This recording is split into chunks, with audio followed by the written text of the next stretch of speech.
Welcome, everyone. Welcome. Good evening. My name is Meredith Gertler, Stern School of Business alum and a member of the Stern Alumni Council. I received my MBA in 2004. I'm thrilled to be here with you tonight for an incredibly exciting program. It's great to see so many alumni here joining us for this talk, and I'd also like to thank those who are watching our feed via YouTube. It's my pleasure to introduce Melissa Schilling, author of the recent book, Quirky, the remarkable story of the traits, foibles, and genius of breakthrough innovators who changed the world, in conversation this evening with Justin Fox, columnist at Bloomberg View. Professor Schilling joined Stern in 2001 and is currently the Herzog Family Professor of Management. Her primary areas of research include innovation and strategy in high technology industries, such as smartphones, video games, and renewable energies.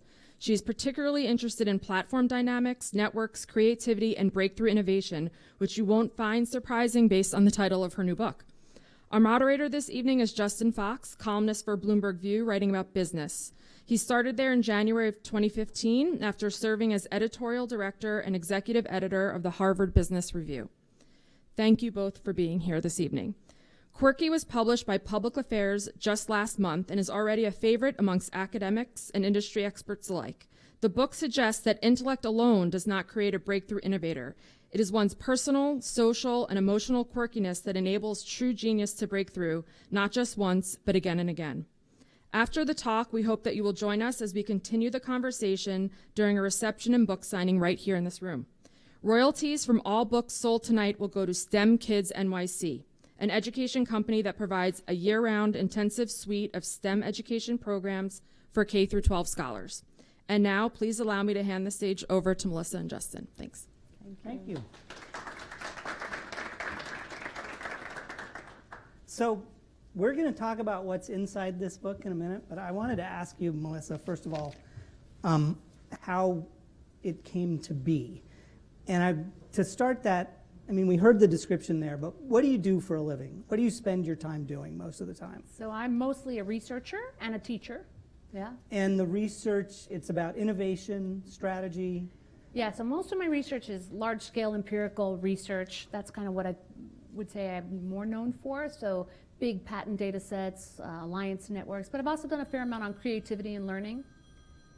And the way, sort of the path to this book from that, I mean, clearly innovation is an issue here. There's also a paper you did with William Baumol and Ed Wolf a few years ago that, well, describe it. What was the goal with that? Yeah, okay, so when I was working, by the way, Will Baumol is a famous economist who was here at NYU until just a couple of years ago. We wanted to study what made people either entrepreneurs or inventors, and he had a hypothesis about education and also about childhood tragedy.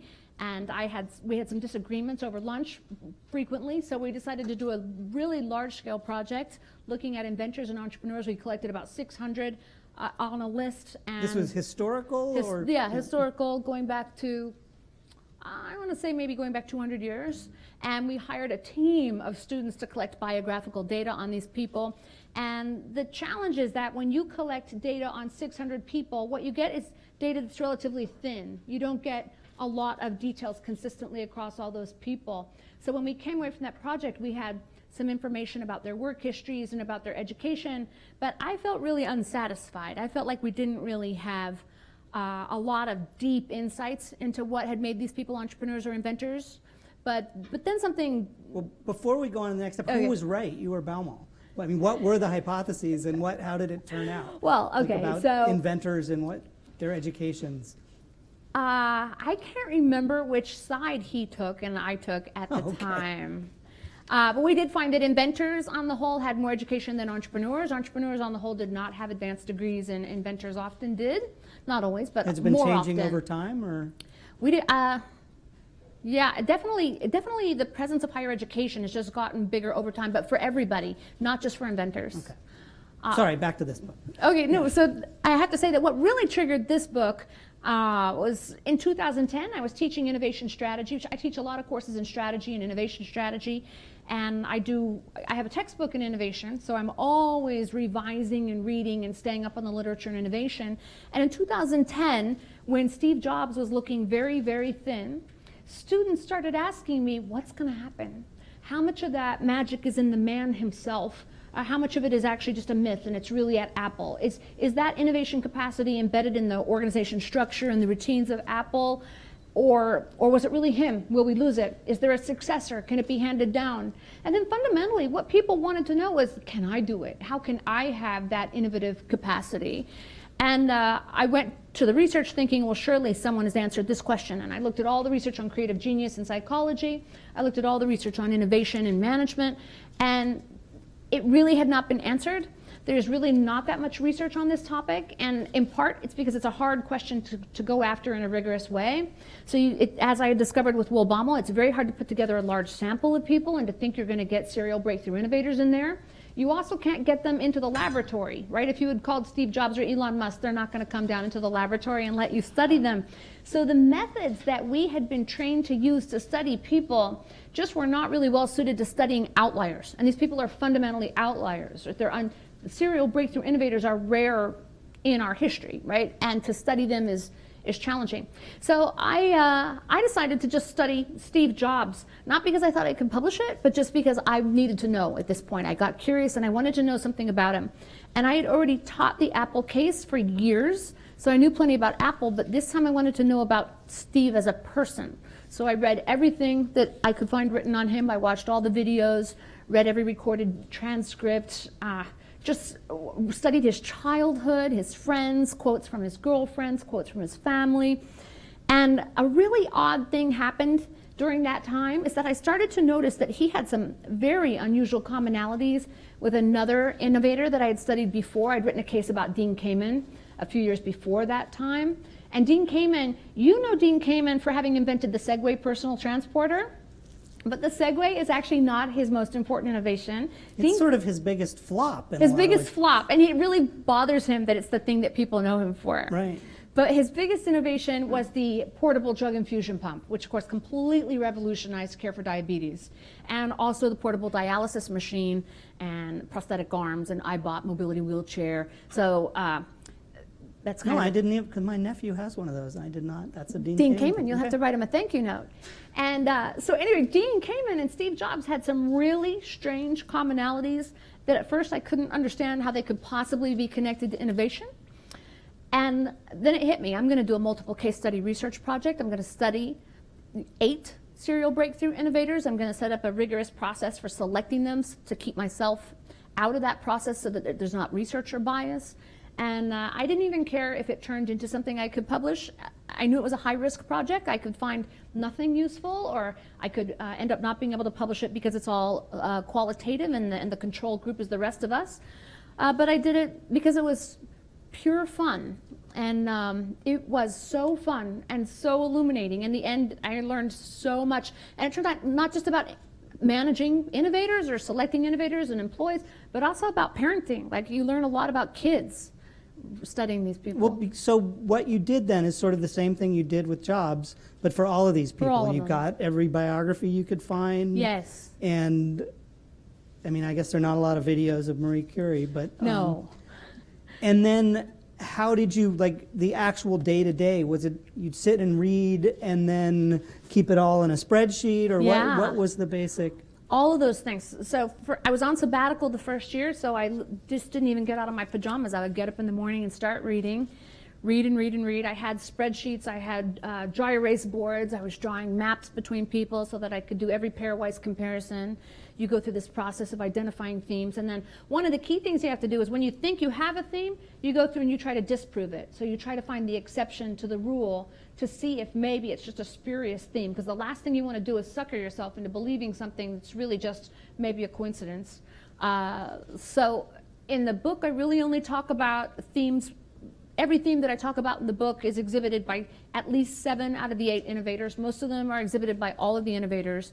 The exceptions, the 2 cases where it's 7, not 8 out of the innovators, are actually really interesting in and of themselves. Maybe we'll end up talking about that.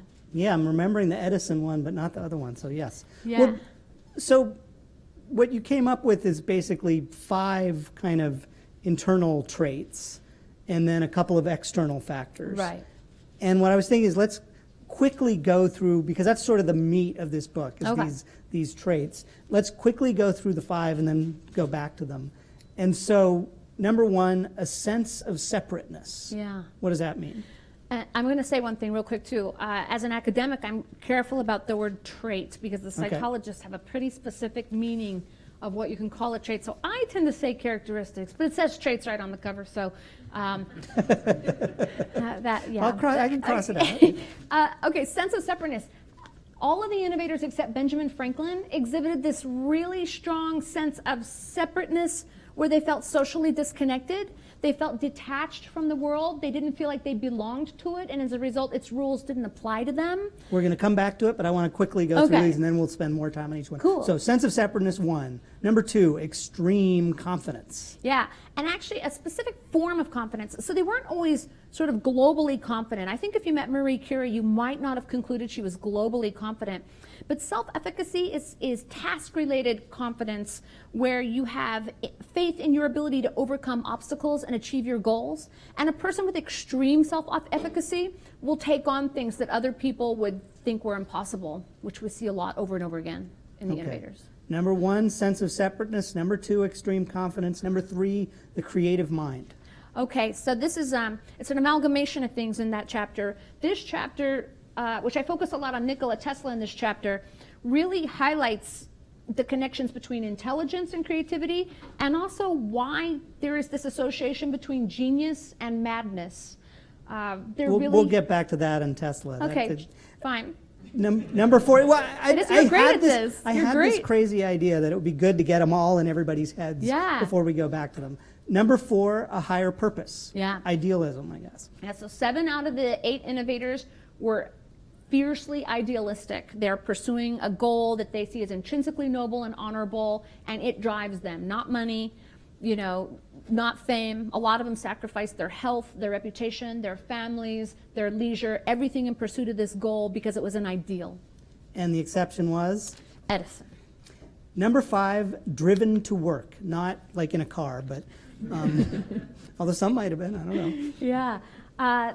They all loved to work. None more so maybe than Edison. I often relate Edison to a border collie, and if any of you know dogs, I'm a dog person. Border collies are known for being just incredible work animals because they get such joy out of herding sheep. In fact, they'll herd anything. They'll herd cats and children and chickens, and you don't have to train them, you don't have to reward them. They do it because they love it. And a saying among dog people is if you don't give a border collie a job, it'll come up with its own and you will not like it. But all of the people in the set were like this. They were happiest when they were working hard. So, a sense of separateness, extreme confidence, the creative mind, a higher purpose, driven to work. So let's go back to the separateness, especially because in innovation, it seems like so much of the talk in recent years has been about group. Yeah. The power of groups, the power of collaboration. Yeah, I have to say that this is a really surprising finding for me, in particular because a lot of the work I've done is on collaboration. I do work on networks, and everybody in networks believes that social networks are hugely important, not only for developing ideas, but for implementing ideas and getting them diffused. And so how could it possibly be that all of these serial breakthrough innovators didn't have strong social networks at all? They were actually very disconnected. And it turns out, it's actually, the one who talked about it the most is Einstein. Albert Einstein could articulate it very clearly. He pointed out that, first of all, he said he felt very detached from people, even from his family, that he loved humanity, but not necessarily people individually, right? He loved humanity as like a global concept, but he felt separate from people. But he also felt it was very important to not become part of the herd and to think independently. And he believed that his detachment and sense of separateness, well, on the one hand, meant that he was maybe a little less genial than some people, and maybe there was a twinge of melancholy in his words about that. It made him able to reject assumptions that held other people back. It made him able to challenge received wisdom, and it's hugely responsible for his ability to cast off Newtonian concepts that kept Poincaré and Lorentz from making the advances that he made. So being separate enabled these people to challenge rules, do things that other people thought were wrong sometimes or thought were impossible. They often stuck with them even when other people argued against them. They were fundamentally unreasonable people. But as George Bernard Shaw points out, all progress comes from the unreasonable man. So we can see that very clearly in the unreasonableness. We can see it in Elon Musk today. We can see it in Steve Jobs. You think about Tesla versus Jobs and Musk were actually able to get a bunch of other people to help them realize they were very separate and very different and hard to get along with in some ways, but they had this ability to make things happen, whereas Tesla, I think, struggled with that his whole life. Nikola Tesla, yeah, for sure. Nikola Tesla worked mostly alone, mostly at night.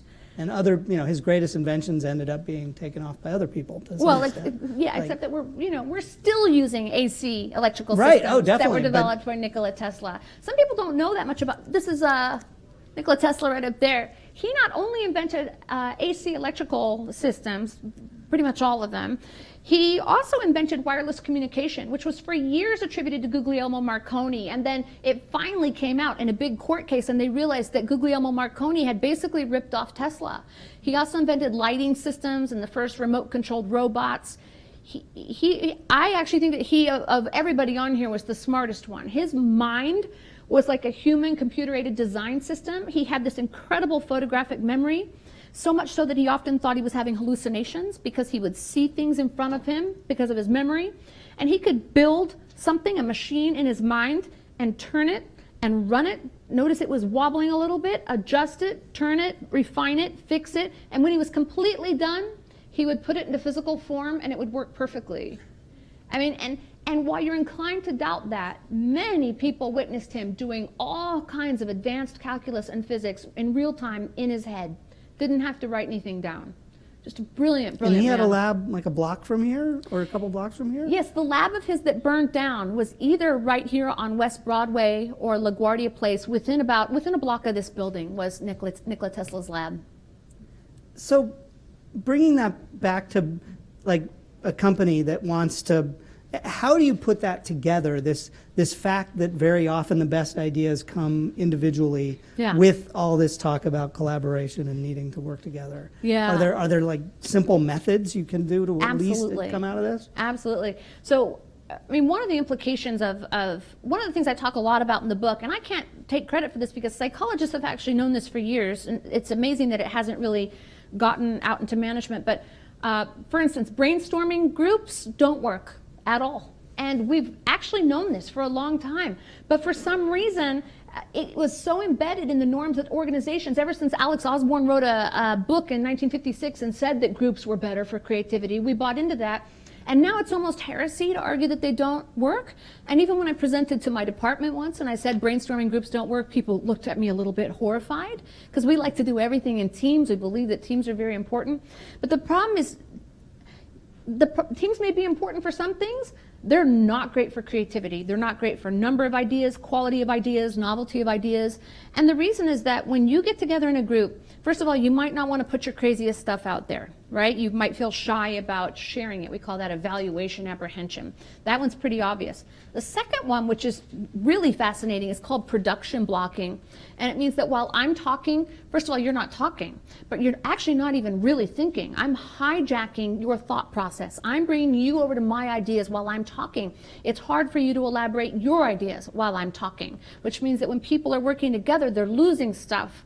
And then the third piece, which the psychology field hasn't really talked about much yet, but you really understand it when you start to study Musk and Jobs, is that when people are in groups, a lot of people want to avoid conflict. A lot of people struggle with conflict, so they make concessions. So they sort of sand off all the sharp corners of their idea, and you end up with this compromise thing, which isn't the beautiful, bold, unusual, and unreasonable idea that you started with.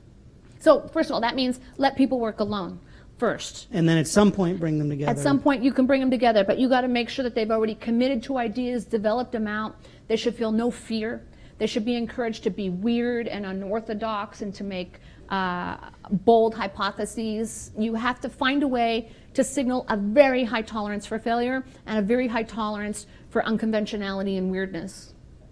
So the next characteristic, extreme confidence. I mean, that initially sounds like, especially lately, for some reason, there's been a lot of talk about the Dunning-Kruger effect, which is people who have very low abilities thinking they're brilliant.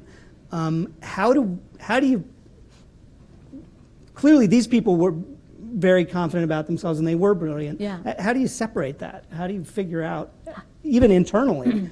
Yeah. So, there's a strong selection bias on these people, and that all the people I studied were geniuses. They were demonstrably geniuses. In fact, when I first went into this project, I actually didn't think Steve Jobs would turn out to be a genius, but Steve Jobs tested at the 10th grade level when he was in 4th grade. His school recommended he be advanced 2 grades. His family said socially he wasn't ready for that, so they only advanced him 1 grade. And so he was basically declared a genius by the age of 4th grade. But how do you tell if someone's just confident versus if someone's smart? Or yeah, I guess because you're right. There are probably millions and millions of people who possess the extreme confidence that you describe here. It's just they aren't combined with all the other things. Therefore, yeah, you need that. Yeah. I had the confidence thing is interesting because efficacy, self-efficacy, which is that task-related confidence, it's not just valuable for innovation. It's valuable for a lot of things. It's valuable for productivity. It's valuable for a sense of well-being. Like, it's a trait that we should actively try to build in people because it's a powerful, empowering trait, and you can build it. You can build it in children. You can build it in employees. You can even build it in yourself. And the easiest way the most effective way to build it is early wins.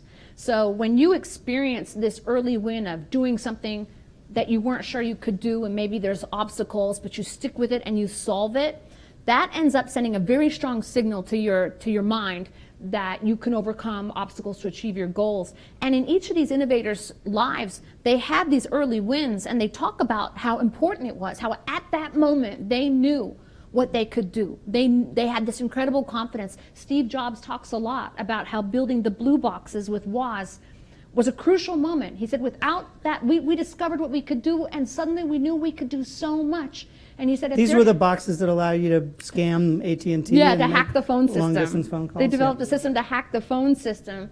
And he said, if there had been no blue boxes, there would have been no Apple. So that early win was really important. But it has direct implications for how you manage people and how you manage kids. Like, if someone is struggling with something a little bit, sometimes our instinct is to jump in and help them, which is good for social bonding and for signaling a nurturing relationship.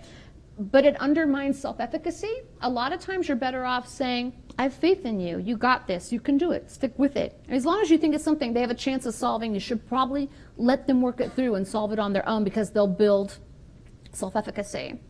And then there's another way you can build self-efficacy that's even easier. You want to know what that one is? Sure. Okay. So it's interesting. Humans are an interdependent animal. We're a species that relies on interdependence, and we're wired for social learning, which means that you don't have to actually go out and try berries to discover if they'll kill you. You learn from seeing if they killed anyone else, right? You learn about what you were likely to be able to jump over, or what you can do by observing what other people can do. You're wired that way. That's your nature. And so we can actually build self-efficacy through hero stories. So when we have people, like we do this in school with kids, when we have them learn about someone that they can identify with in some way, not some superhero, but someone they can identify with, struggling through some problem and then overcoming it and succeeding, they also learn something about themselves at that moment. So you can build self-efficacy that way. So does Star Wars count, or is that too superhero-y? Star Wars probably counts. Yeah, okay. Yeah.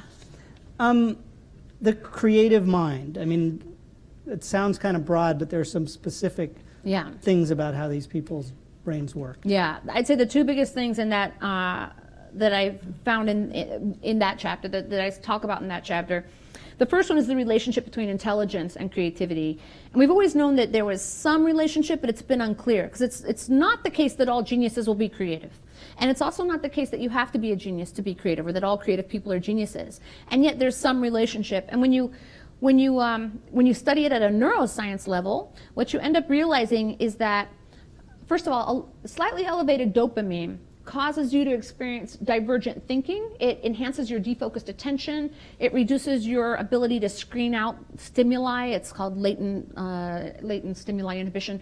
So if you have modestly elevated dopamine, you feel more creative, you're likely to be more creative. It's actually the reason that Parkinson's patients, someone told me a few years ago, someone came to me, one of my colleagues, Joe Porak, and said, did you hear that they've discovered that Parkinson's people with Parkinson's are actually much more creative. They suddenly discover all these artistic abilities and they have all these talents that they never knew they had.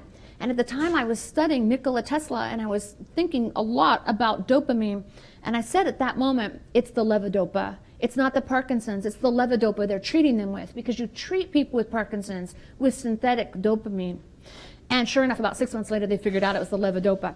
But so this dopamine elevation, it makes you more creative, but it also enhances working memory and executive control. So people with modestly elevated dopamine are likely to not only attend to stimuli and be better at defocused attention, they can retain more of it in working memory. So it actually enhances things that look a lot like intelligence. How do we elevate our dopamine without getting Parkinson's disease? Yeah, well, so elevating your dopamine isn't, so if you elevate your dopamine chronically, you don't run out and take levodopa, because if you elevate your dopamine too much or chronically, or you stimulate those dopamine receptors, which is exactly what's happening with meth or cocaine or even sex, my kid's here, so I probably shouldn't have made that reference, but if your dopamine is too high, too much, your brain, which is this very smart animal of its own, starts to downregulate your dopamine receptors. It turns them off, which is exactly why a meth addict, when they get off of meth, looks a lot like a Parkinson's patient. Right? They don't want to move, they don't want to talk, they don't experience pleasure from anything. So you don't want to elevate your dopamine that much. But if you just want to elevate it modestly, like a good cup of coffee or a run or sex, those things all modestly elevate your dopamine. And so that was one, the dopamine level was one key. What's the other one? So the other one turns out to be dopamine related too. When you study Nikola Tesla, he has so many of these traits, but turned up to a level so much higher than the other guys. My Spinal Tap reference is that he has these traits turned up to 11. And you notice things in him that you then start looking for in the other innovators, and then you find them, and they're things that nobody's even talked about. So when you study Nikola Tesla, it's very, very clear that he had some form of dopamine dysregulation. He's manic a lot of the time. He almost never sleeps. He sleeps 2 hours a night, if he sleeps at all. He has a lot of flowing, rushing thoughts. He's acutely sensitive to stimuli, like the sound of a fly landing on a table hurts his ears, and lights hurt his eyes, so he tries to shut off all the lights. He's acutely sensitive. He also has signs of obsessive compulsive disorder. So he's anything spherical makes him feel like a sense of abhorrence, and like if a woman wore pearls, he couldn't even be near her. He had to calculate the cubic root of his food every night, and if it didn't divide exactly by 3, he couldn't eat it, and he used to walk around buildings 3 times before entering it. I have a big problem with that too. Yeah. So in him, you see all these diagnostic criteria that he's got these imbalances, and one of them is this dopamine. He had really high elevated dopamine, and he had mania. But then when you go back and you look at the other innovators, everybody but Einstein slept significantly less than the average person. So Marie Curie and where are they all here? So Marie Curie and Thomas Edison slept about 4 hours a night. Dean Kamen sleeps 4 hours a night. Benjamin Franklin slept 5 hours a night. Steve Jobs was estimated to sleep between 5 and 6 hours a night. Elon Musk says he sleeps 6.5 hours a night. The national average in the United States is 8.5 hours.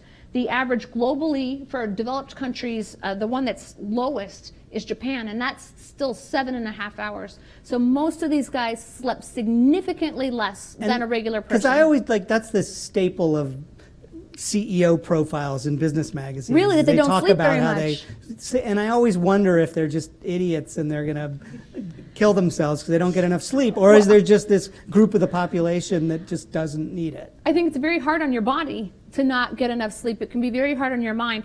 But what you also have to remember is it's not that they slept less and became innovative.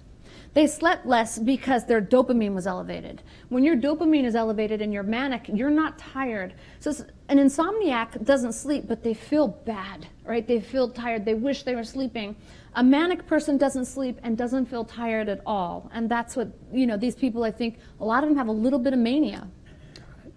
There was one other thing in that chapter that you described that just I'd never thought about thinking that way. And it's that we all, when we're thinking about things, follow association paths, where we're thinking about, oh, and that reminds us of that, and that reminds us of that. And one of the things that's different about these people who are very creative and good at it, it's not, they go down the same path, they just go much faster. Yeah. Than normal people. Faster and further. Faster, well, yeah, and Yeah. so by the time, 5 minutes later, they're already moved on beyond the basic things and starting to move into the other things. So it's not this like radically different way of thinking, Yeah. it's just they can make the connections faster. Yeah, and that goes back to working memory and executive control.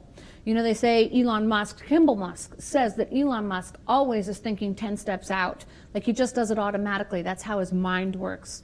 And having that sort of long path of association means he's going to see the world differently than you do. He's going to see the implications of something. What happens next, what happens next, what happens next, what happens next, what happens next. Or what caused that, what caused that, what caused that, what caused that. He's going to get the bigger picture quicker because he does 10 steps out. Well, Elon's a good person to go to the next characteristic is higher purpose idealism. And Elon Musk is somebody who I think there's just a lot of differing opinions about. What is this guy doing? Is he just trying to do a big snow job on all of us, or is he this guy trying to save the world? And so he's idealist, what is his higher purpose? He's so interesting, right? If you actually take the time to study Elon Musk, there is no way you will come away from that thinking that he's about the money. He is not about the money at all. Remember, he sold his first video game when he was 12. He taught himself to program at 10 and sold his first video game at 12. And today, if a 12-year-old writes a video game, maybe you're not that impressed. But this was the early 80s when you were having to learn BASIC, right? When the screens were in monochrome and it was all text-based. Can you even begin to imagine teaching yourself to program at the age of 12 back in the early 80s? But so he sells Blastar. He ends up forming a internet company in college that he ends up selling to Compaq for many millions of dollars. Then he starts a financial payments company, part of which ends up becoming PayPal, which he was sold to eBay. And by the time he sells that company, he's got $180 million. He doesn't need money anymore. He's not about, at that point, he could have just, bought an island and drank mojitos. But he asked himself, what can I do that will really make a meaningful difference in the world? And he looked around and he heard that NASA was not going to take us to Mars. And he thought, what? What do you mean NASA's not going to take us to Mars? And so he rolls up his sleeves. Is like, okay, well, I'll just have to take us there myself. And his whole purpose, and the reason he got involved in Tesla was because he believes that we're going to run out of energy. So he wants to get us onto a renewable energy alternative. The reason he originally wrote up the business plan for Solar City, some people don't realize that he was the one who originally came up with the idea of Solar City and then handed it off to his cousins to develop into a company, was to create renewable energy. And then Mars is the backup plan, because once he thinks if some cataclysmic event comes and our planet is ruined, the only way the species will be preserved is if we have a colony on Mars. So he really wants to get us to Mars. And he wants it so badly that he won't take SpaceX public, because he knows if he took SpaceX public, a board of directors would probably force him to make some changes that would lessen the chance of getting to Mars. So like a feverishly idealistic person. What were some of the other big ideals that these people had? So Nikola Tesla believed that if he could invent a free energy system, he could eliminate all human toil, human physical work, and that therefore we could focus on more creative endeavors. He also really believed, his lifelong ambition was to develop a global wireless communication system, because he believed that if we could talk to each other around the world, it would obviate war. And I think he'd be a little disappointed to find out that that has turned out not to be true. Yeah, because when I read that, I was thinking, yeah, that's ridiculous. On the other hand, I guess we've had fewer wars than we did before. I don't know. The problem is other things changed at the same time that enabled war. Yep. You want some other ideals? Yeah, sure. Okay. So Benjamin Franklin, keenly idealistic person, developed a 13 Virtues of Life that he published and had people follow. His whole goal was around industriousness. He was a strong believer in industriousness and in a egalitarian and free America. He became so committed to that ideal that he ended up severing ties with his son, because his son was a British loyalist. So he chose his ideal of a free America over his son. Marie Curie Well, let's talk about Dean Kamen for a minute. So Dean Kamen, this is a guy, it said that he didn't technically finish high school. He definitely didn't finish college, but he was a tinkerer. And when he was a high school kid, he started tinkering, and he was so effective at it that he got the contract to light some of the major museums around New York. He also, I think maybe around the age of 20, got the contract to do the ball drop on New Year's. And so he's a tinkerer. He's a talented electronics person, totally self-taught.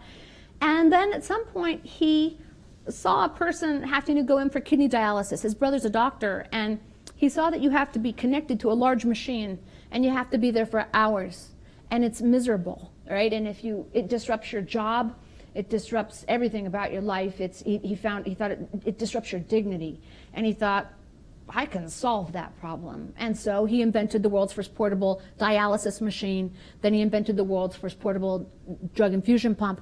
Then he saw someone in a wheelchair one day struggling to get up a curb, and he just felt so bad for that person.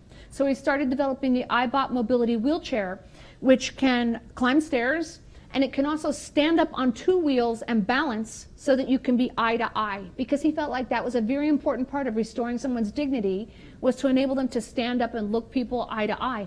And it turns out that balancing something on two wheels is really complicated, and a lot of people told him it wasn't possible. The wheels have to be able to adjust and spin back and forth very quickly, but it's that technology that led to Segway. So his ideal was to reduce human suffering. Now, the non-idealist of the bunch is Edison. Yeah. You looked and looked, and you just couldn't find any? Or? I looked and I looked. I really thought surely I was going to find an idealistic Edison somewhere. And I got to tell you,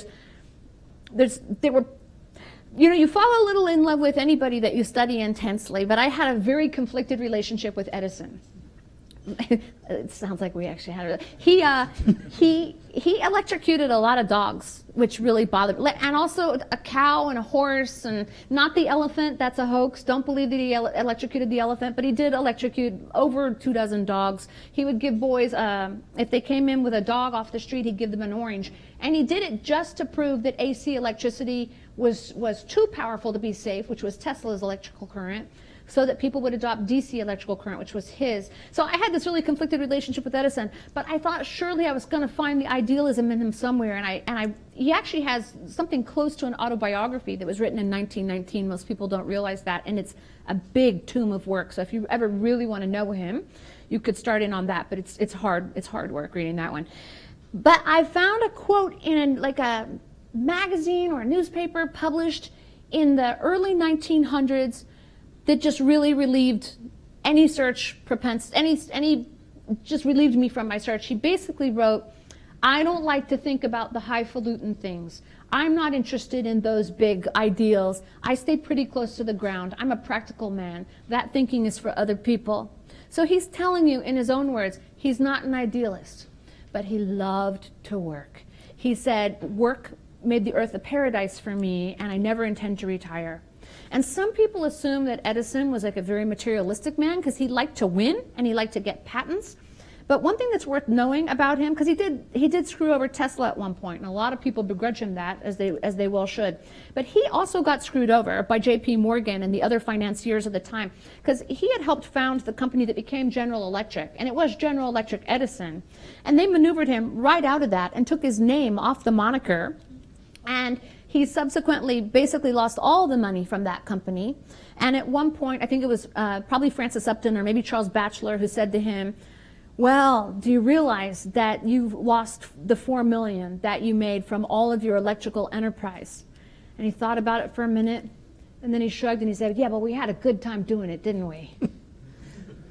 Well, because like early on, his goal was just to get independent enough to be able to work on whatever he wanted to work on. He did not like to have a boss. That's what he ended up getting to do. Yeah, so. He wanted to be autonomous. He had a fierce need for autonomy. That a lot of these guys have that need for autonomy.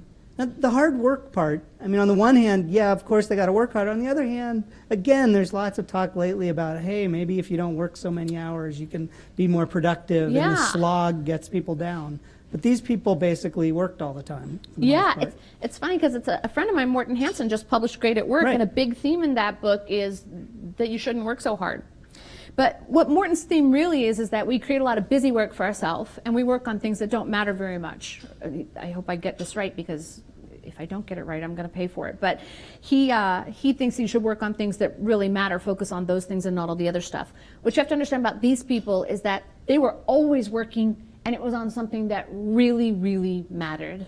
In fact, this goes back to the very first thing I noticed about Steve Jobs and Dean Kamen, strange little quirk that they both have in common. They both wore the exact same clothes every single day. And Marie Curie also wore the same clothes every single day. And Albert Einstein was known to wear the same clothes every single day. And in Albert Einstein's time and Marie Curie's time, you know, people didn't have as many clothes. And Thomas Edison wore the same basic suit all the time. But in Steve Jobs' time and Dean Kamen's time, it's hard to understand why they would wear the same clothes every day. But then you have to remember, they didn't care what other people thought of them, because they were separate, right? They were socially separate. So the rules that are applying to all of you don't apply to them. So that need to dress in different clothes goes away. And at the same time, they're focused on something else more important. And when somebody asked Dean Kamen one time, why do you wear the same clothes every day? And he looked down at his clothes. He always wears a blue work shirt and jeans and boots. And he said, well, I wear work clothes when I'm working. And if I'm awake, I'm working. I mean, there's also been this discussion, I mean, I think partly because so many people saw the example of Jobs, of just you remove one decision in the morning. Take like one every decision out. Decision takes a little bit out of you, and thus removing that. I mean, I think like Obama, when he was president, had this rack of identical suits, and he just put them on. And Jack Dorsey at Twitter, total Jobs imitator, does the same. And Elizabeth Holmes at Theranos. And Elizabeth Holmes. But it made her get to work quicker, so in that sense it worked. So we're going to go to questions in a little bit. One thing, so where are the microphones? How does that work? They're back there, okay. So but we're going to talk a little bit, but start thinking about things you might want to ask.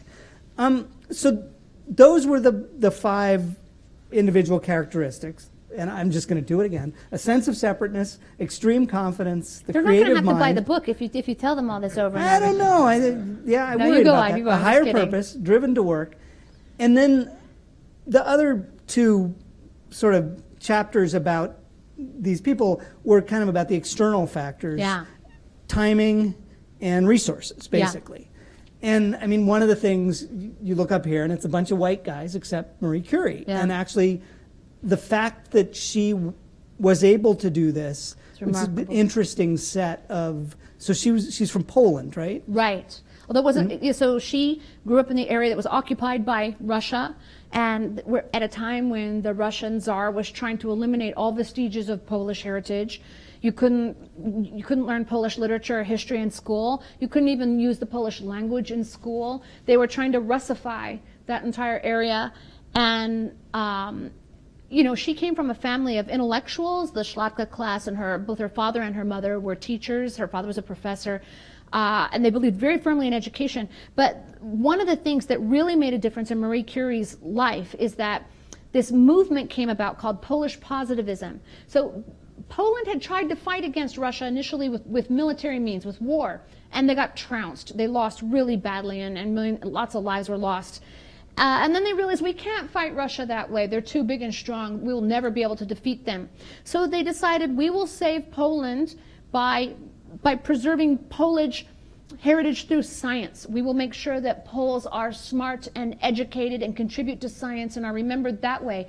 And they had this movement where they said, every Pole must be educated, even the women.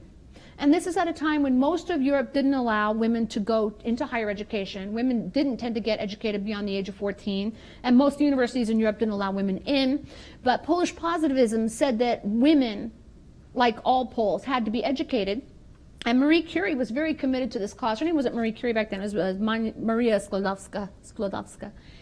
She became involved in this thing called the Flying University, which was a secret, covert school program that would be held in basements and in churches or in your back room of your house that would secretly educate women, women educating other women. So she was running with the group of the smartest and fiercest women of her time, helping educate other women. And then when she was a brilliant, brilliant person. She learned to read well ahead of all of her her siblings who were older, and she was studying math and science. But again, she wasn't allowed to go to university in Warsaw. So she worked as a governess and scraped up a little money and traveled to France alone. I mean, her sister had gotten there a few years ahead of her and enrolled in the Sorbonne and scraped by a meager existence and got her PhD at the Sorbonne, overcoming remarkable odds. So once you hear all that story, you suddenly realize, well, I see why there aren't more women, because what she had to do to become a woman of science was intense, right? I also studied Grace Hopper, who was a little bit later in time. Grace Hopper didn't meet the criteria of serial breakthrough innovator, but another important innovator. She invented computer programming language, and she talks a lot about the fact that women were not welcome in business and science during her time, and this is like World War II, that era. Even during her time, women weren't welcome in business and in science. So, but war broke out, and she joined the Navy, and she became a naval admiral, and she invented computer programs in the Navy. And because she was an admiral, HP and IBM and DEC, those companies would talk to her because her uniform and military protocol essentially neutered her, right? It made her gender go away, right? So, both of these cases really illustrate that women were at a severe disadvantage to get into education and to get the kind of education you need and to get into science, as were people of color, as for a long period were Jews also. So a lot of hurdles. And when you're looking at a sample of people who make it onto most famous innovator lists, you're looking at a long time window when only the very end of that time window, from your side over here, very end of that time window, women would have had any possibility. So Marie Curie was really an outlier in that respect. Right. Anyone have a question? We have Mike here. Yeah, here's somebody. Thank you. How did you come up with the 8 people that you did? And most of them are Americans. Did you not look at Europeans as much? Yeah, most of them they're not mostly American, actually. So half and Elon is South African, Marie Curie was Polish, Nikola Tesla he's from Croatia, but he's from Serbian descent. I would count Jobs as American. Albert Einstein he denounced his German citizenship. Benjamin Franklin was American, and Thomas Edison was basically American, although his family spent part of their life in Canada, and then Dean Kamen is American. But this goes back to, as an empirical researcher, I wanted to get myself out of the process as much as possible because I thought I could inadvertently introduce bias if I was selecting people. Like, people would come up to me and say, well, you should look at William Shockley. He was a weird guy. I'm like, now I can't look at William Shockley because you just told me he's a weird guy, right? You can't select on those variables. So what I did was I had these criteria where everybody had to be on multiple, towards the top, and by towards the top, like within the first 20, on the top of multiple most famous inventor or most famous innovator lists. So you're letting the world identify the people they see as being most important. They had to be serial breakthrough innovators, which means they had to have really big innovations, more than one in their lifetime, preferably there are many across their lifetime, because if somebody only has one big innovation, it's very hard to separate person from context, right? Right time, right place can give you one invention. It doesn't tend to give you a lifetime of invention. So they had to be serial breakthrough innovators. They had to be people about whom there were multiple biographies and first-person accounts. I wanted to hear their voice in their own words, not like literally hearing, but like written. I read the letters, and there were video transcripts from a lot of them. Marie Curie actually has not only several biographies of her, but one's written by her daughter, which is a very poignant biography. So there had to have multiple biographies about them so that you're not unduly influenced by one biographer. And in the end, also, I found that there was a lot of dissensus about innovators in fields like art or music, because that hedonic taste element meant that people had very heterogeneous tastes, and also people felt that fads, like once you're famous, you might stay famous. So I ended up deciding to use only people from science and technology because I felt like it was easier to objectively ascertain that there was a breakthrough innovation, that the criteria were a little bit more objective, not purely objective, but more objective, and there was definitely much more consensus. Like, if you look at the lists of technology innovators, you get the same people over and over and over again. So there's lots of consensus about it. And then when I finally had a set, and it was frankly, all white men and Marie Curie. Then I picked people from different time periods and different industry sectors so that, you didn't want to just take everybody who came out during the IT bloom, right? And you didn't want to take everybody just from the electrification era, although you could have. There were a lot of people during that time. You want people from different time periods in order to, again, separate person from context.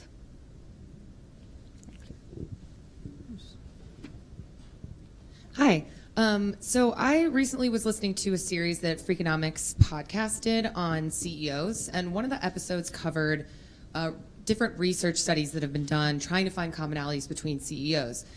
They didn't really they had a hard time finding commonalities, and there were actually a lot of diverse characteristics. What do you think makes being a good leader, which I'm sort of putting in the CEO category, different from being an innovator? Why was it maybe a little bit maybe easier to find the commonalities there? Although it sounds like your research was not easy by any means.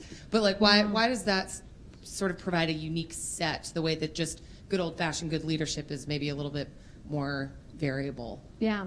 So, some of these guys were CEOs, but not necessarily CEOs that we admired for their CEOing, if we can turn that into a verb. CEOs, to be a good leader, you have to have good people skills. Good people skills are something that are very valuable in a huge range of applications in your life. So it now becomes harder to separate CEOs from people who are successful in just a non-CEO roles, right? There's probably also a lot of CEOs with a lot of variance, and the trick would be identifying the people that you think, like to do this kind of study, you'd have to pick people that everybody agreed were the best CEOs of all time, right? Like how could we identify the 8 best CEOs of all time? And if we did an in-depth study of those people where we developed biographies of each one and a pairwise case comparison of every one and studied them really rigorously, we would probably find some commonalities. I bet you'll find high self-efficacy in the best CEOs too, for instance. High self-efficacy is a trait you're going to find in a lot of people who are really driven. Like whenever you see someone who's very driven and maybe does things that other people would find too hard or too scary, there's probably going to be a self-efficacy part of that story.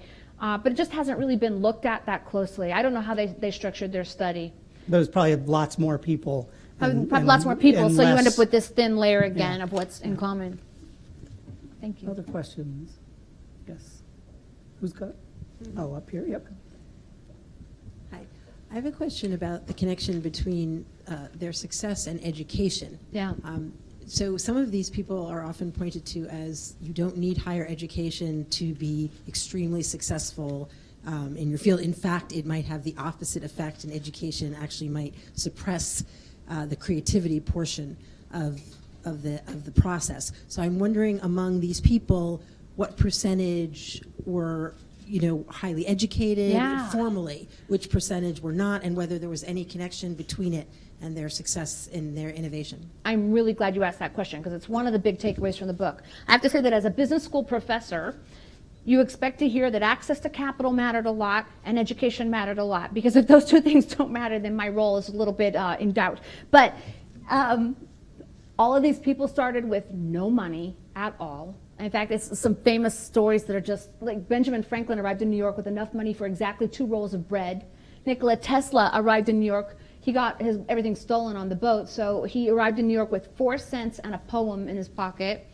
Elon Musk, came over to Canada at the age of 17 against his parents' wishes and worked on farms and in a boiler room to put himself to school. None of them started with a lot of money. And most of them, this is an interesting thing, a lot of them had far less formal education than you would expect given their fields. And even the ones that had education, a lot of them had a conflicted relationship with education. So if we start at the top, Elon Musk, he has 2 undergraduate degrees, but he says he never went to class. He just showed up to take the exams. He was only interested in classes he thought were relevant to his purpose. He didn't think he should have to take the other classes, and so those annoyed him. Marie Curie, I'm going to leave her out. She was an exceptional student the whole way in. She's the exception here. But Nikola Tesla was actually a brilliant student, but became addicted to gambling and dropped out of school. Steve Jobs, dropped out of school, but said it was the best thing that ever happened to him because he stayed on campus and started taking the classes he wanted to take. Albert Einstein had this really difficult relationship with his professors, got a PhD, but was, I think, the bottom of his class when he graduated, and very, very conflicted, talked a lot through his life about how school can destroy the creativity and independence of a person, and really in some ways he resented the educational process, but he was self-taught, and I'm going to come back to that, so give me a minute. Benjamin Franklin had almost no schooling, as you know, like he really very, very little schooling because his parents couldn't afford it, and they apprenticed him to be a printer, indentured him to be a printer with his brother. Thomas Edison was born with this abnormally large head, and so doctors thought he was fragile, that there was actually something wrong with him, so they initially told his parents, you better not send that kid to school. And then at one point, when he was about 7 or 8, they enrolled him in school, but he was distractible and hyperactive, and he overheard one of the teachers calling him addled, and he went home to tell his mother that somebody had called him addled, which means, scatterbrained and can't concentrate. And his mother got so mad that she marched down to the school and told the teacher, this boy has more brains than you yourself, and took him out of school and homeschooled him from that point on. So he had just a couple of months of schooling. Some of you have read a story about a letter. That's actually a hoax, the letter. But he did have almost no schooling, totally self-taught. By the time he was 12, he had read all the great physics texts, all the great philosophy texts in the library. Between his mother and him, they just sat and read all these incredibly sophisticated books. And then Dean Kamen, as I mentioned, also not a good student. But, so you're tempted to think education doesn't matter. Maybe education hurts. That's not the case.